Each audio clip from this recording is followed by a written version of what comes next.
దీనికి మూలం నన్నయ్య భారతంలో ఉన్న తపతీ సంవరణులు యొక్క ప్రేమ గాథ. తెలుగు సాహిత్యంలో ఎన్నో ప్రక్రియలు ఉన్నాయి.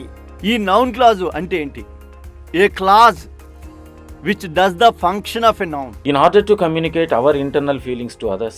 ఖండన రేఖల్లో ఒక type of lines are set to be permanent lines. దేశంలో స్వేచ్ఛ వ్యాపారంలో ఒక మొదటి స్థానంలో ఉంచాలి. దేశానికి మౌలిక శాసనము రాజ్యాంగం. ఆధునిక ప్రభుత్వాల ముఖ్య లక్షణము రాజ్యాంగబద్ధమైనటువంటి పాలన. ఎక్కువ మందికి నిర్వహించేటటువంటి పరీక్షలు మనం ఏమంటున్నామంటే వాట్ ఈజ్ ఎవల్యూషన్? ఎవల్యూషన్ అంటే ఏంటి? ఖండతీరపు అంచనప్పుడు మహాసముద్రాలు ఇది 7.6% ఆక్రమించింది. వర్క్ అండ్ ఎనర్జీ అండి, పని మరియు శక్తి. మరి మొత్తం దూరం అనేది 800 మీటర్లు, అందులో ఒక రైలు 500 మీటర్లు. సగటున ప్రతిరోజు తన అవసరాలకు 50 లీటర్ల నీరు అవసరం.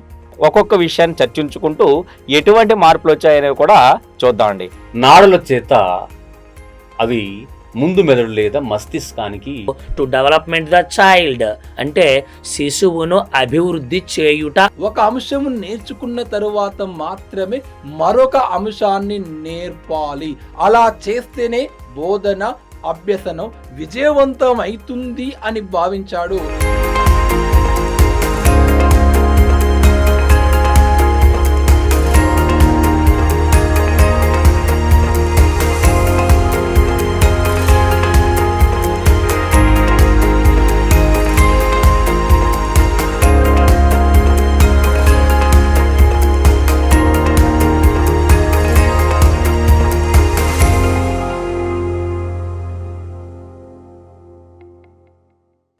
హాయ్ ఫ్రెండ్స్, అందరికీ నమస్కారం. 2 తెలుగు రాష్ట్రాల్లో వివిధ పోటీ పరీక్షలు రాయబోతున్న విద్యార్థులందరికీ మరొకసారి నమస్కారం. ఈ మూమెంట్లోనే జనవరి ఫిబ్రవరిలో ఎగ్జామ్ జరిగే అవకాశం ఉంది. ఏపీలో, తెలంగాణలో ఎస్ఐ అండ్ కానిస్టేబుల్స్ వివిధ పోటీ పరీక్షల్లో కరెంట్ అఫైర్స్ కీలకమైన పాత్ర పోషించబోతుంది. కాబట్టి లాక్డౌన్ మూమెంట్లో హైదరాబాదులో హాస్టల్స్ ఖాళీ చేసి చాలామంది విద్యార్థులు ఇళ్లలోకి వెళ్ళిపోయారు. 2 రాష్ట్రాల్లో నోటిఫికేషన్ల ప్రకటన తెలియగానే చాలామంది విద్యార్థులు హైదరాబాదు బాట పట్టారు. ఆయా జిల్లా టౌన్లలో చదువుతున్నారు. ఎనీ కాంపిటేటివ్ ఎగ్జామ్ చదువు 1 ఇయర్ వరకు ఉన్న కరెంట్ అఫైర్స్ మీరు క్యాచ్ చేస్తారు. డౌట్ రావచ్చు, సార్ ఎగ్జామ్స్ నెక్స్ట్ ఇయర్ జరగబోతుంది కదా, ఈ కరెంట్ అఫైర్స్ 2019 అంటే 2019 బిట్లు కూడా అడుగుతాడు. ఎందుకంటే 2019లో 2 రాష్ట్రాల్లో భారీ నోటిఫికేషన్లు ఏమి కూడా జరగలేవు కాబట్టి, ఏమి కూడా ఎగ్జామ్స్ నిర్వహించలేదు కాబట్టి, అందుకే 2019 కరెంట్ అఫైర్స్ పై కూడా మీరు దృష్టి పెట్టవలసిన యొక్క అవసరం ఉన్నది సార్. వచ్చేసి టుడే సార్ ఒక 2020 సంవత్సరము అక్టోబర్ 26వ తేదీ సార్, ఇక్కడ 26 నాడు మరి ప్రధానంగా అంతరిక్షం నుండి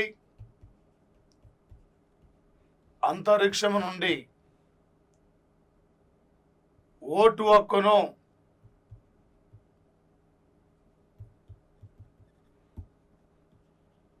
వినియోగించుకున్న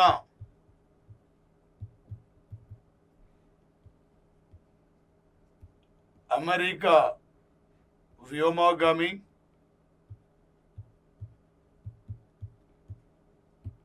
ఈమె సార్ కేట్ రూబిన్స్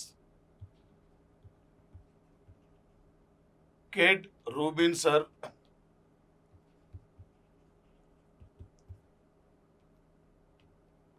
మరి ముఖ్యంగా సార్ అంతరిక్షం నుండే యాక్చువల్గా ఈమె 2020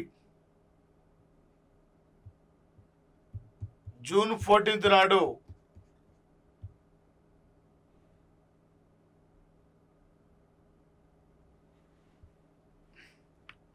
ఈమె 2020 సంవత్సరం సార్ ఈ మధ్య కాలంలోనే అంతరిక్షంలోకి వెళ్ళింది. యాక్చువల్గా 1997 నుండి నాసా సంస్థ అంతరిక్షము నుండి ఓటు హక్కును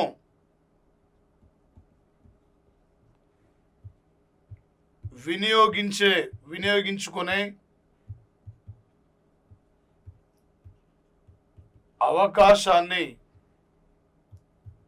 కల్పించింది. ఇలా ఓటు హక్కును వినియోగించుకున్న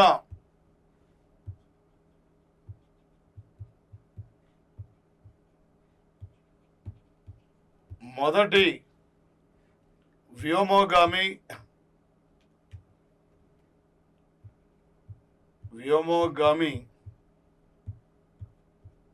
డేవిడ్ వోల్ప్ సార్ వచ్చేసి ఒక 2020 సంవత్సరము రేపు నవంబర్ 3వ తేదీ నాడు అమెరికా అధ్యక్ష పదవికి ఎలక్షన్ జరగబోతుంది సార్. మొత్తం 538 ఎలక్ట్రో సెంటర్లకి ఓటింగ్ జరగబోతున్న సంఘటన. అమెరికా అధ్యక్ష ఎన్నికలు మనలాగా అదే రోజు కాకుండా ముందు నుండి కూడా వినియోగించుకోవచ్చు.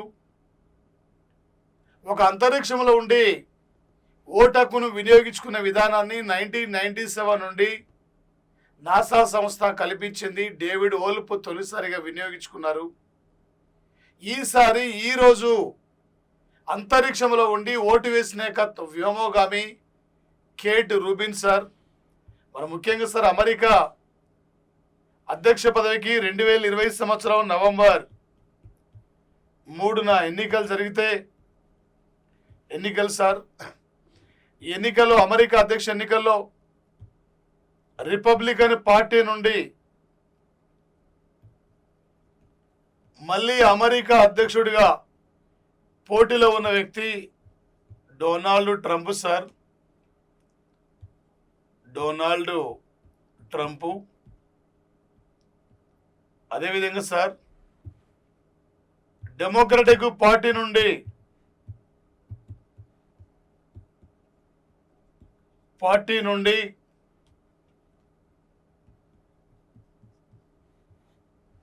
మరి పోటీలో ఉన్న వ్యక్తి జో బిడెన్ సార్, అమెరికా మాజీ అధ్యక్షుడు. ఇలాంటి పరిస్థితుల్లో అమెరికా ఉపాధ్యక్ష పదవికి పోటీలో ఉన్న వ్యక్తి ప్రవాసీ భారతీయురాలు కమల్ హారిస్, డెమోక్రటిక్ పార్టీ నుండి. అమెరికాలో 2 పార్టీలు ఉంటాయి sir, Republican party, democratic party sir.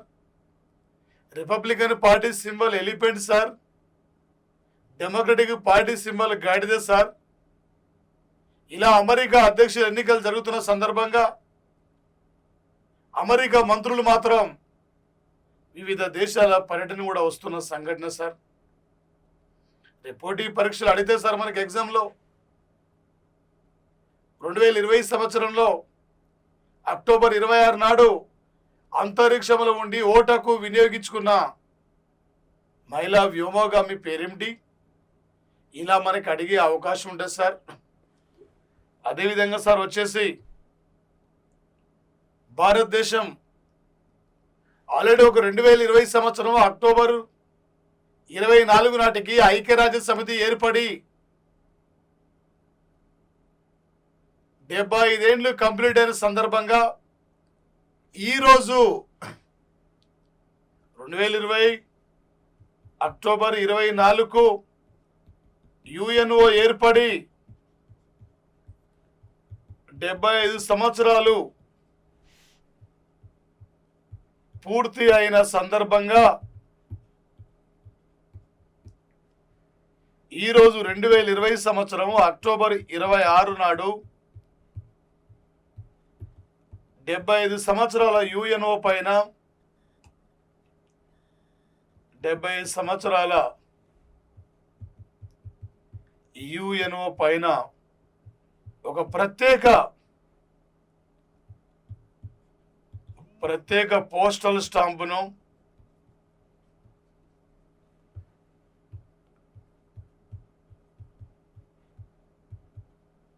Bharat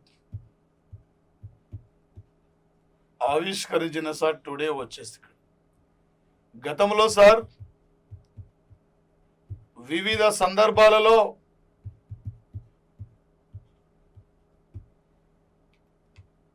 సందర్భాలలో యుఎన్ఓ మీద పోస్టల్ స్టాంపులు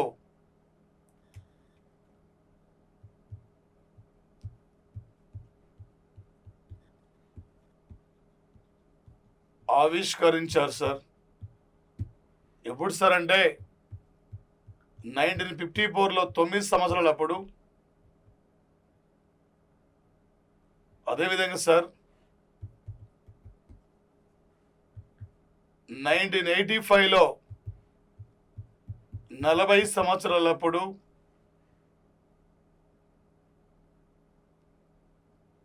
అదేవిధంగా సార్ 1995లో 50 సంవత్సరాలప్పుడు. మళ్ళీ 2020లో 75 సంవత్సరాలప్పుడు సార్. ఈ సందర్భాలలో మనం ప్రత్యేకంగా పోస్టల్ స్టాంప్ను కూడా యుఎన్ఓ మీద ఆవిష్కరించాం సార్. ఒక 2020 సంవత్సరం అక్టోబర్ 24కు ఐక్యరాజ్య సమితి ఏర్పడి 75 ఏళ్ళు కంప్లీట్ అయిన సందర్భంగా ఒక 75 ఏళ్ల నుండి భద్రతా మండలిలో కేవలం ఒక 5 దేశాలు మాత్రమే వీటో అధికారాన్ని కలిగి ఉన్నాయి. ఎప్పటి నుండో మీరే పెత్తనం చెలాయిస్తున్నారు, వీటో అధికారాన్ని విస్తరించండి, మాకు ఒక అవకాశం ఇవ్వమని చెప్పి ఒక భద్రతా మండలి వీటో అధికారాన్ని ఇంకా కొన్ని దేశాలకి అవకాశం కల్పించమని చెప్పి India, Japan, Germany, Brazil, the group of 4 countries అనే పేరుతో ఒక వీటో అధికారం కోసం ఏర్పడిన సంఘటన సార్ వచ్చేసి. వీటో అధికారం అంటే సార్ ఐక్యరాజ్య సమితిలో ఒక దేశానికి మెంబర్షిప్ ఇవ్వాలన్నా, ఒక బిల్లును చట్టంగా ఆమోదించాలన్నా ఈ 5 దేశాల్లో ఏ ఒక్క దేశం వ్యతిరేకించిన బిల్లు చట్టంగా ఆమోదించబడదు. అలాంటి బలమైన అధికారాన్ని ఒక వీటో పవర్ కలిగిన కంట్రీస్గా పిలుస్తున్నాం. అందుకే వీటో అధికారం విస్తరించండి, మాకు ఒక అవకాశాన్ని కల్పించమని చెప్పి అలా భారత్ అడుగుతున్న సంఘటన సార్. అదేవిధంగా సార్ ప్రధానంగా వచ్చేసి దీనితో పాటు సార్ మరి ముఖ్యంగా సార్ త్వరలో భారతదేశం 2021లో భద్రతా మండలికి 4 రోజుల పాటు అధ్యక్షురాలుగా బాధ్యతలు నిర్వహించబోతుంది. ఈ మధ్యన ఐక్యరాజ్య సమితి అభివృద్ధి మండలి విభాగంలో మహిళా విభాగాన్ని కూడా ప్రత్యేక సభ్యురాలు ఎన్నికైంది. ఐక్యరాజ్య సమితి అనుబంధ సంస్థ అయిన అంతర్జాతీయ కార్మిక సంస్థ కూడా పాలక మండలికి 35 ఏళ్ల తర్వాత చైర్మన్గా ఎన్నికైంది. అదేవిధంగా సార్ WHO పాలక మండలికి లేదా ఎగ్జిక్యూటివ్ డైరెక్టర్ జనరల్ కూడా భారతీయ ఎన్నికైన సంఘటన సార్ వచ్చేసి. 75 ఏళ్ల యొక్క ఐక్యరాజ్య సమితి చరిత్రలో భారత్ అనేక రకాలుగా ఐక్యరాజ్య సమితికి అండగా నిలబడుతూ ఇలా ఐక్యరాజ్య సమితి విధానాలకు అనుకూలంగా ఈ ప్రపంచ దేశాలు ముందుకు పోవాలనే లక్ష్యంతో భారతీయులు వచ్చేసి కోరుకుంటున్న సంఘటన సార్. అదేవిధంగా సార్ ప్రధానంగా ఈరోజు సార్ ఒక 2020 సంవత్సరము అక్టోబర్ 26 నుండి సార్ 26 నుండి అంటే 26వ తేదీన సార్ 50 దేశాలు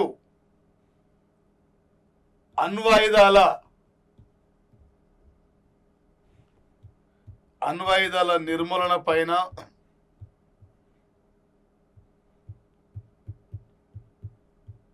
ఒప్పందాన్ని అంగీకరించినవి సార్. ఈ ఒప్పందం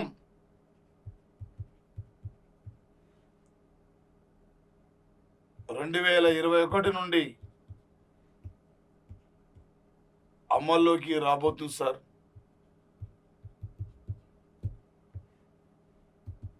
ఎవరు కూడా వచ్చేసి మితిమీరి అణ్వాయుధాలు నిర్మించొద్దు, ఒక న్యూక్లియర్ వెపన్స్ను అందరూ కూడా తయారీ విభాగాన్ని రద్దు చేసుకోవాలి.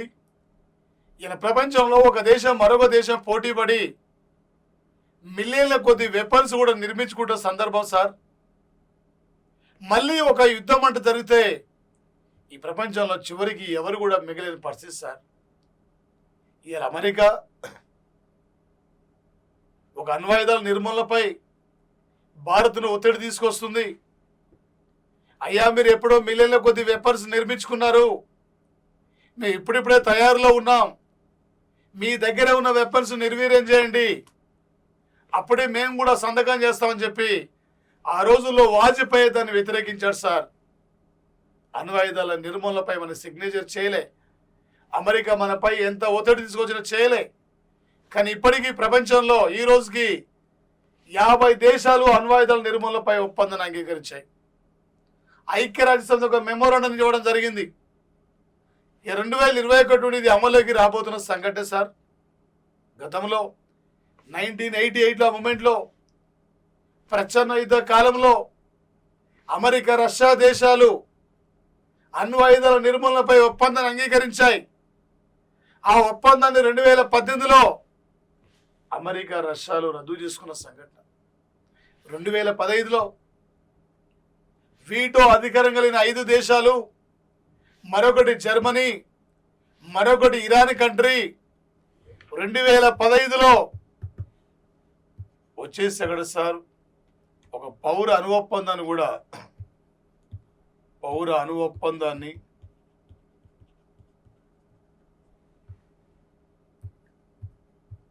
అంగీకరించారు సార్. వీటో అధికారం కలిగిన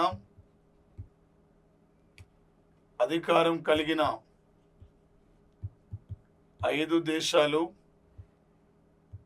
ఒకటి జర్మనీ,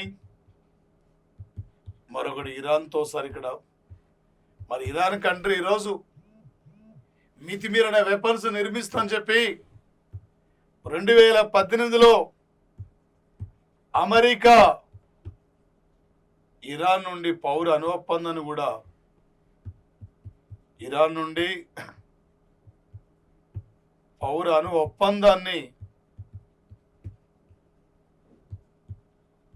రద్దు చేసుకోవడం జరిగింది సార్. ఇక్కడ ఏది ఏమైనప్పటికీ ఏ దేశం కూడా మితిమీరి వెపన్స్ నిర్మించకుండా ఐక్యరాజ్య సమితి విధానాలకు కట్టుబడి ఈ అణ్వాయుధాల ఒప్పందాన్ని అక్కడ కొనసాగిస్తూ ముందుకు పోయినట్లయితే ఈ ప్రపంచ దేశాలన్నీ కూడా శాంతియుతంగా ముందుకెళ్తాయి. ఇలా చూడండి, ఆర్మేనియా, అజర్బైజాన్ మధ్య వారు జరుగుతున్నప్పుడు టర్కీ ఒక సూపర్ డ్రోన్ కూడా ఇవ్వడం జరిగింది. ఇలా పోటీపడి ప్రతి దేశం కూడా ఇలా మిలియన్ల కొద్ది డబ్బు మొత్తం కూడా ఒక డిఫెన్స్ రంగం మీదనే ఖర్చు పెడుతున్న సంఘటన. అందుకే ఎవరు కూడా మితిమీరి వెపన్స్ నిర్మించొద్దని చెప్పి అలా ఐక్యరాజ్య సమితి, ప్రపంచ దేశాలకు ప్రముఖ స్వచ్ఛంద సంస్థలు కూడా విజ్ఞప్తి చేస్తున్న సంఘటన సార్ వచ్చేసేది. అదేవిధంగా సార్ ఈరోజు సార్ ఒక 2020 సంవత్సరము అక్టోబర్ 26 నాడు సార్ ఫోర్బ్స్ వాణిజ్య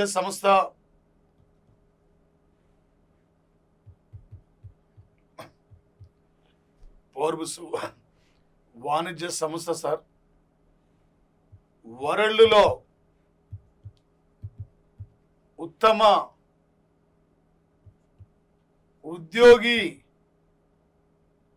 ఉద్యోగుల సంస్థగా గుర్తించి సార్ ఈ సంస్థ 1975 నవంబర్ 7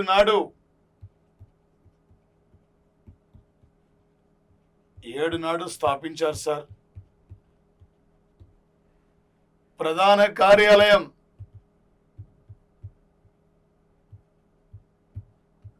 ఢిల్లీ సార్. ఈ సంస్థ చైర్మన్ వచ్చేసి మనకిన గురుదీప్ సింగ్ సార్.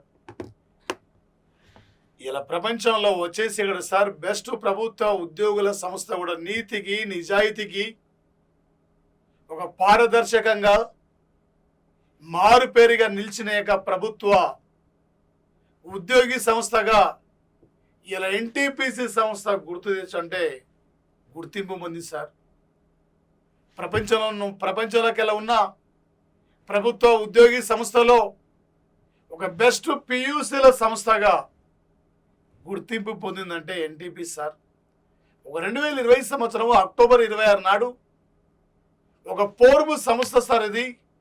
ప్రపంచంలో మేధావుల జాబితాను, ప్రపంచంలో మహిళా మేధావుల జాబితాను, ప్రపంచంలో ప్రముఖ సంస్థల్ని, ప్రపంచంలో ధనవంతుల జాబితాను, ప్రపంచంలో బెస్ట్ సంస్థల జాబితాను కూడా విడుదల చేస్తుంటుంది. ఒక 2020 అక్టోబర్ 26 నాటికి ప్రపంచంలో బెస్ట్ ఒక పియూసీల సంస్థగా, ప్రభుత్వ ఉద్యోగుల సంస్థగా ఫోర్బ్స్ యొక్క వాణిజ్య పత్రిక ఏ సంస్థను గుర్తించిందంటే ఎన్టీపీసీ సంస్థను గుర్తించిన సంఘటన సార్ వచ్చేసి. రేపు ఇది కరెంట్ అఫైర్స్ పరంగా ఇంపార్టెంట్ సార్. రేపు ఎన్టీపీసీ ఎగ్జామ్ డిసెంబర్లో ఉంది సార్. అక్కడ కూడా మేజర్గా అడిగే అవకాశం ఉంటుంది సార్. అదేవిధంగా సార్ వచ్చేసి అక్కడ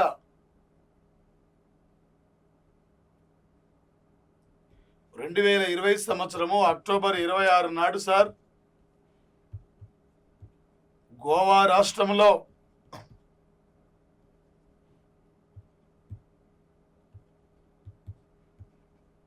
ఇసుక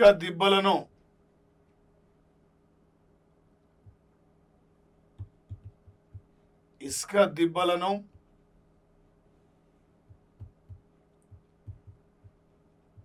ప్రముఖ పార్కులుగా రూపొందించడానికి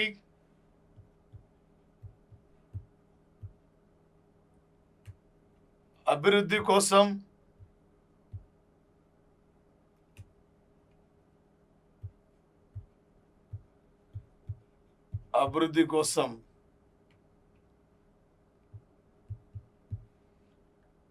ప్రపంచ బ్యాంక్ సార్ 3 కోట్ల రూపాయలను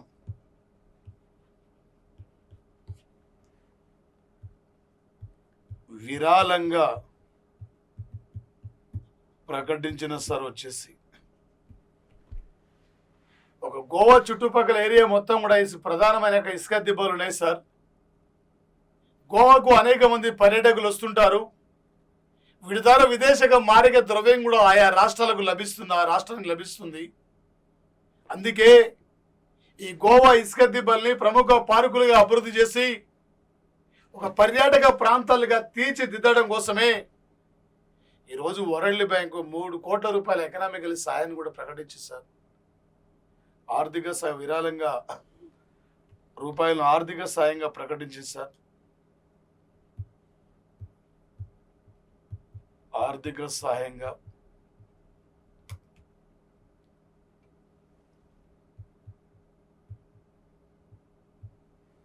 సార్ గోవా రాష్ట్రం sir CM Pramod Kumar Sawant, in charge governor Bhagat Singh Koshyari, ఎమ్మెల్యేలు సార్ ఇక్కడ ఎమ్మెల్యేస్ 40 మంది సార్. విస్తీర్ణంలో గోవా చివరిది సార్ 3702 చదరపు కిలోమీటర్ సార్. సముద్ర తీరరేఖ పొడవులో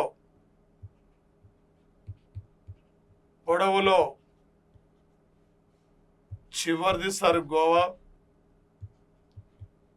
36 కిలోమీటర్ సార్.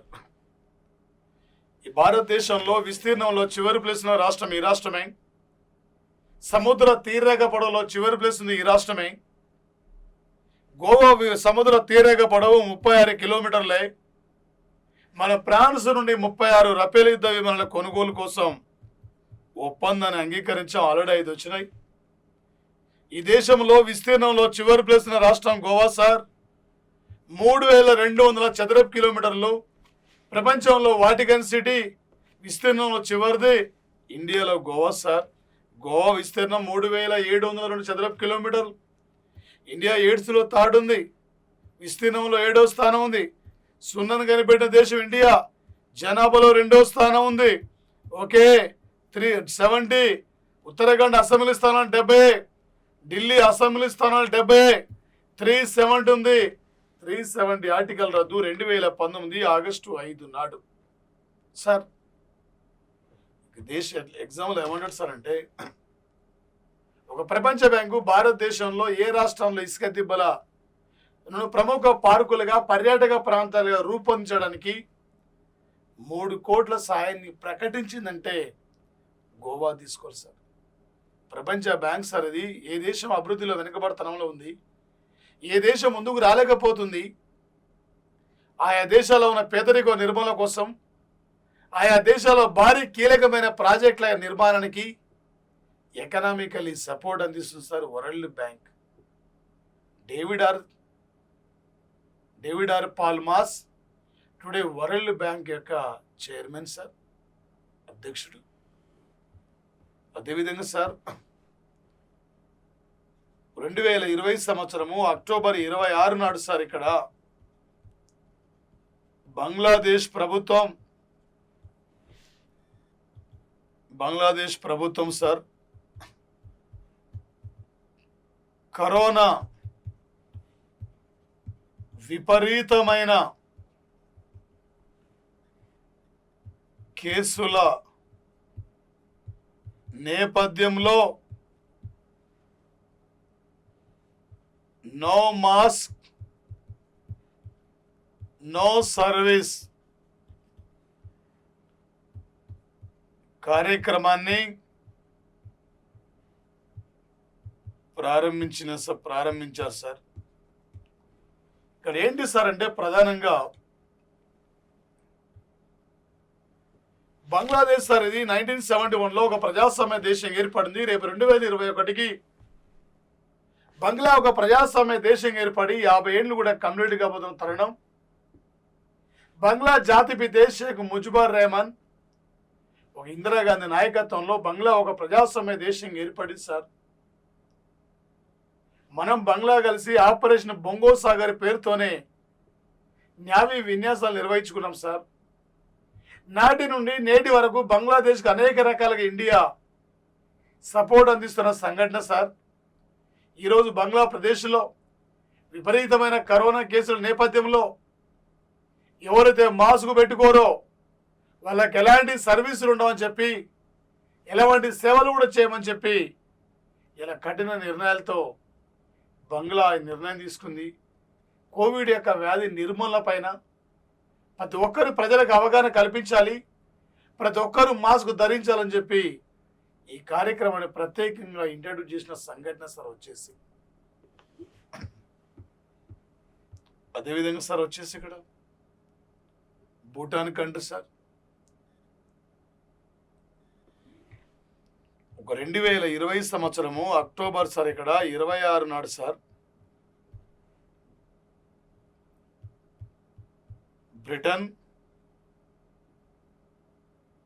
బ్రిటన్ నుండి బ్రూనెల్ యువ ఇంజనీరింగ్ అవార్డు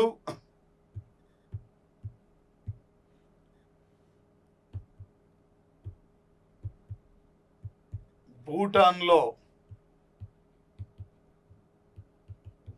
నిర్మిస్తున్న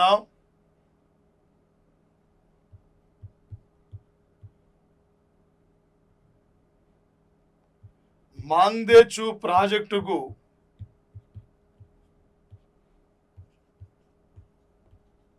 ఈ అవార్డు లభించింది సార్. ఈ ప్రాజెక్టు ద్వారా సార్ ఈ జల విద్యుత్ ప్రాజెక్టు ద్వారా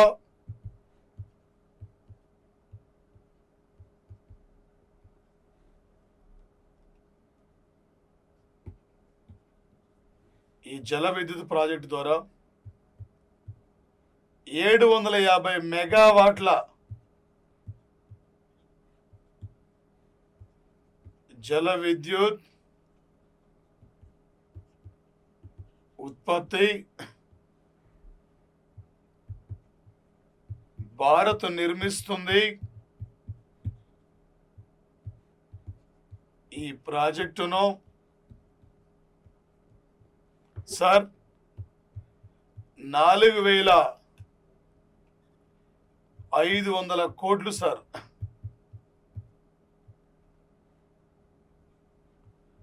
4,500 కోట్ల ఖర్చు సార్ ప్రాజెక్ట్ ఖర్చు. సార్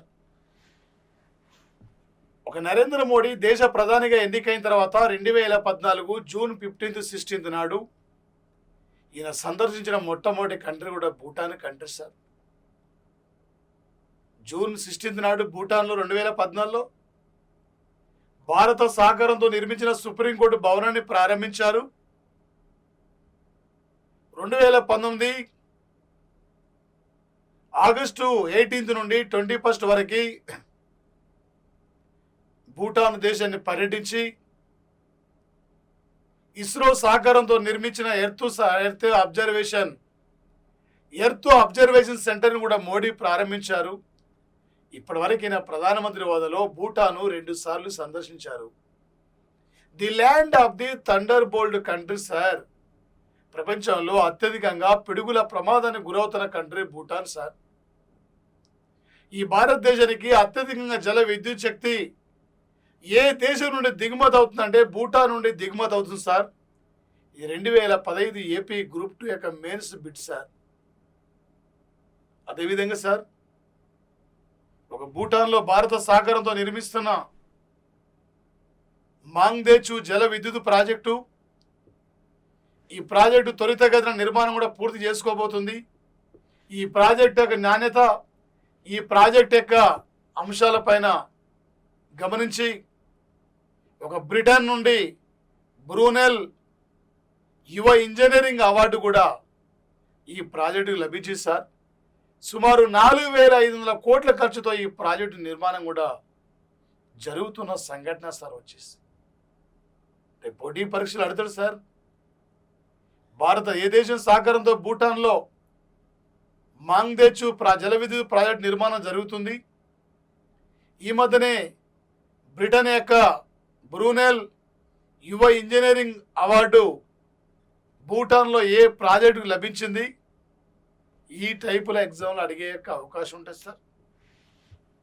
అదేవిధంగా సార్ వచ్చేసి ఇక్కడ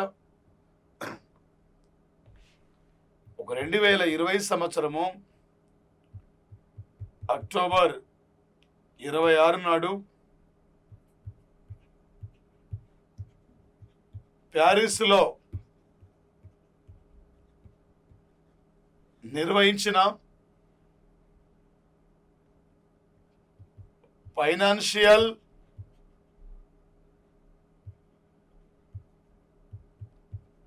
యాక్షన్ ట్రాస్కోపోర్స్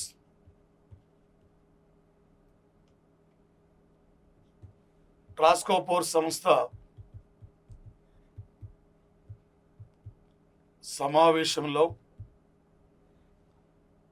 2021 వరకు పాకిస్తాన్ గ్రే లిస్టులో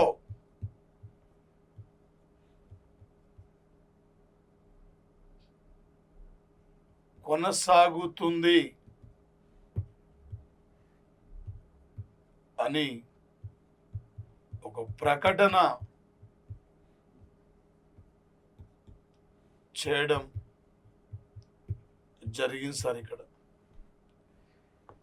ఇలా వచ్చేసి ఇక్కడ సార్ అక్రమ రవాణా, ఇలా ఉగ్రవాద సంస్థలను పోషించడం, ఉగ్రవాద సంస్థల ఎకనామికల్లీ సపోర్ట్ చేయడం, ఉగ్రవాద సంస్థల నిర్ణయాలు అంటే సంస్థలపైన ఎలాంటి కూడా చర్యలు తీసుకోకపోవడం వల్ల ఈ సంస్థకు విరుద్ధం కాబట్టి ఎలాంటి మీకు సహాయ సహకారాలు అందించామని చెప్పి పాకిస్తాన్ గ్రే లిస్ట్లో పెట్టారు. పాకిస్తాన్ గ్రే లిస్ట్ నుండి తొలగించండి, పాకిస్తాన్ సాయం చేయండి అని చెప్పి పాకిస్తాన్ మద్దతుగా టర్కీ, సౌదీ అరేబియా, చైనా దేశాలు ప్రకటన చేసినా కూడా ఏమాత్రం కూడా పట్టించుకోలేదు ఈ సంస్థ. రేపు 2021 వరకు ఇది గ్రే లిస్ట్లో కొనసాగుతుంది. ఎలాంటి ఎకనామికల్ సపోర్ట్ అంతగా లభించదు మా నుండి అని ఈరోజు ఈ యొక్క సంస్థ చెప్పడం జరిగింది సార్. ఈ సంస్థను సార్ 1989లో స్థాపించారు సార్. వచ్చేసి ఇక్కడ సార్ ప్రధాన కార్యాలయం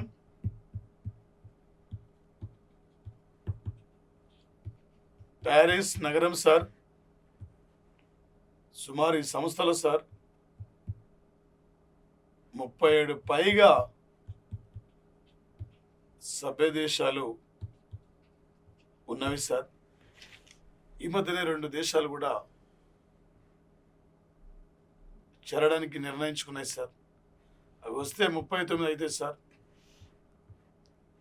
అదేవిధంగా సార్ టుడే ఒక 2020 సంవత్సరము అక్టోబర్ 26 నాడు sir bit important sir, very very important sir. Bit వచ్చేసి 26 నాడు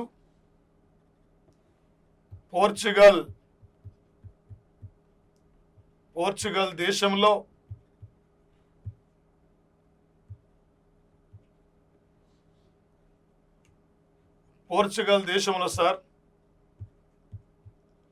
నిర్వహించిన పోర్చుగల్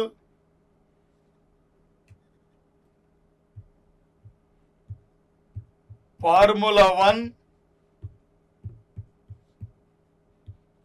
ఛాంపియన్ షిప్ టైటిల్ విజేత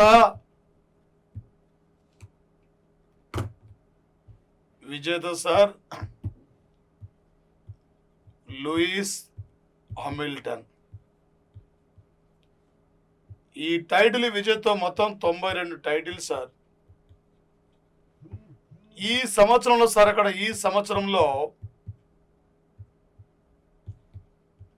8వ టైటిల్ సార్ వచ్చేసేది. 8వ టైటిల్ మైకల్ షూమేకర్ రికార్డును ఈరోజు క్రాస్ చేయడం జరిగింది సార్. వచ్చేసి ఈరోజు ఒక పోర్చుగల్ యొక్క ఫార్ములా 1 టైటిల్ సాధించి మొన్నటి వరకు మైకల్ షూమేకర్ యొక్క టైటిల్స్కి సమానంగా ఉన్న యొక్క లూయిస్ హామిల్టన్ మైకల్ షూమేకర్ యొక్క రికార్డు క్రాస్ చేసి 92 ఫార్ములా 1 టైటిల్స్ గెలుచుకోవడం జరిగింది సార్. ఒక బ్రిటన్కి చెందిన వ్యక్తి సార్ ఇతను. ఈ సీజన్లో ఈ సంవత్సరంలో ఇది 8వ ఫార్ములా 1 టైటిల్ సార్ వచ్చేసి. పోటీ పరీక్షలు అడుగుతాడు సార్ ఏ టైటిల్తో మైకల్ షూమేకర్ యొక్క రికార్డును క్రాస్ చేయడం జరిగింది లూయిస్ హామిల్టన్. ఈ సీజన్లో లూయిస్ హామిల్టన్ యొక్క టైటిల్స్ ఎన్ని విజేత ఇలా రేపు అడిగే అవకాశం ఉంటుంది సార్ స్పోర్ట్స్ నుండి. అదేవిధంగా సార్ 2020 సంవత్సరము అక్టోబర్ 26 నాడు సార్ ఇక్కడ ఒక జగనన్న వైఎస్ఆర్ బడుగు వికాస్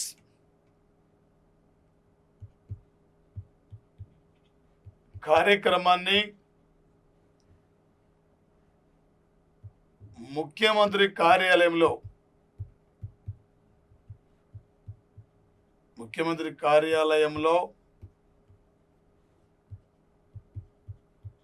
ప్రారంభించారు సార్. 16.2% ఎస్సీలు, 6% ఎస్టీలు. వీరికి ₹1 కోటి వరకు రుణ సౌకర్యాన్ని కల్పించాలి.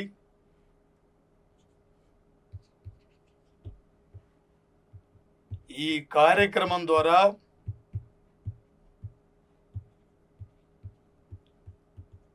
ఎస్సీ, ఎస్టీలను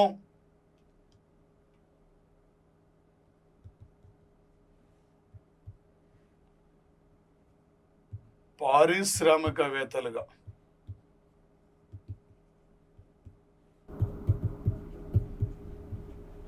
గుర్తించాలి సార్. ఒక బడుగు బలహీన వర్గాల యొక్క ఆశాజ్యోతిగా పిలువబడుతున్న వ్యక్తి అంటే వైఎస్ జగన్మోహన్ రెడ్డి సార్. ఇలా ఒక్క వర్గానికి కాదు, అన్ని వర్గాలను కూడా ఇన్ని రోజులు యొక్క ఎస్సీ, ఎస్టీలు కేవలం ఒక శ్రామికులుగానే మిగిలిపోతారు.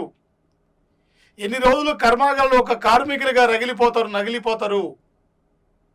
వీళ్ళని కూడా మీరు కర్మాగారంలో మీరే కార్మికులు కాదు, రేపు మీరే యజమానులుగా, ఒక ప్రముఖ కంపెనీలకు మీరే యజమానులుగా ఉండాలనే లక్ష్యంతో ఒక ఎస్సీ, ఎస్టీ వర్గాలని ఒక ప్రముఖ పారిశ్రామికవేత్తలుగా తయారు చేయాలనే ఉద్దేశంతోనే ఇక జగనన్న వైఎస్ఆర్ బడుగు వికాసాన్ని ముఖ్యమంత్రి కార్యాలయంలో ప్రారంభించారు సార్.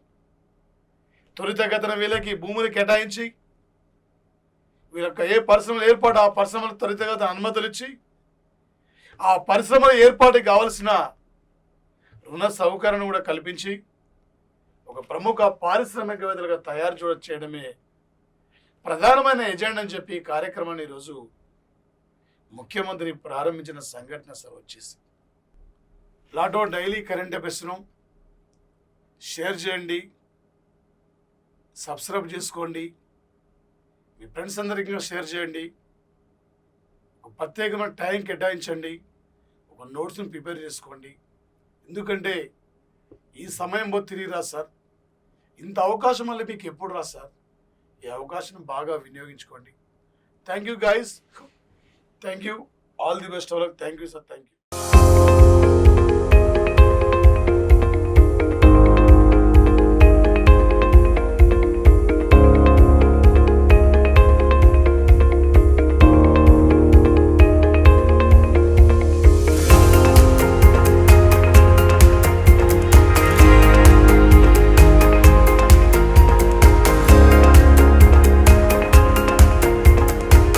దీనికి మూలం నన్నయ్య భారతంలో ఉన్న తపతీ సంవరణులు యొక్క ప్రేమ గాథ. తెలుగు సాహిత్యంలో ఎన్నో ప్రక్రియలు ఉన్నాయి. ఈ నౌన్ క్లాజు అంటే ఏంటి? A clause which does the function of a noun in order to communicate our internal feelings to others. Under రేఖల్లో ఒక type of lines are said to be permanent lines. దేశంలో స్వేచ్ఛ వ్యాపారంలో ఒక మొదటి స్థానంలో ఉంచాలి. దేశానికి మౌలిక శాసనము రాజ్యాంగం. ఆధునిక ప్రభుత్వాల ముఖ్య లక్షణము రాజ్యాంగబద్ధమైనటువంటి పాలన. ఎక్కువ మందికి నిర్వహించేటటువంటి పరీక్షలు మనం ఏమంటున్నామంటే వాట్ ఈజ్ ఎవల్యూషన్ అంటే ఏంటి? ఖండతీర పంచనప్పుడు మహాసముద్రాలు ఇది 7.6% ఆక్రమించింది. వర్క్ అండ్ ఎనర్జీ అండి, పని మరియు శక్తి. మరి మొత్తం దూరం అనేది 800 మీటర్లు, అందులో ఒక రైలు 500 మీటర్లు. సగటున ప్రతిరోజు తన అవసరాలకు 50 లీటర్ల నీరు అవసరం. ఒక్కొక్క విషయాన్ని చర్చించుకుంటూ ఎటువంటి మార్పులు వచ్చాయనేవి కూడా చూద్దామండి. నాడుల చేత అవి ముందు మెదడు లేదా మస్తిష్కానికి టు డెవలప్మెంట్ ద చైల్డ్ అంటే శిశువును అభివృద్ధి చేయుట. ఒక అంశము నేర్చుకున్న తరువాత మాత్రమే మరొక అంశాన్ని నేర్పాలి. అలా చేస్తేనే బోధన అభ్యసనం విజయవంతం అవుతుంది అని భావించాడు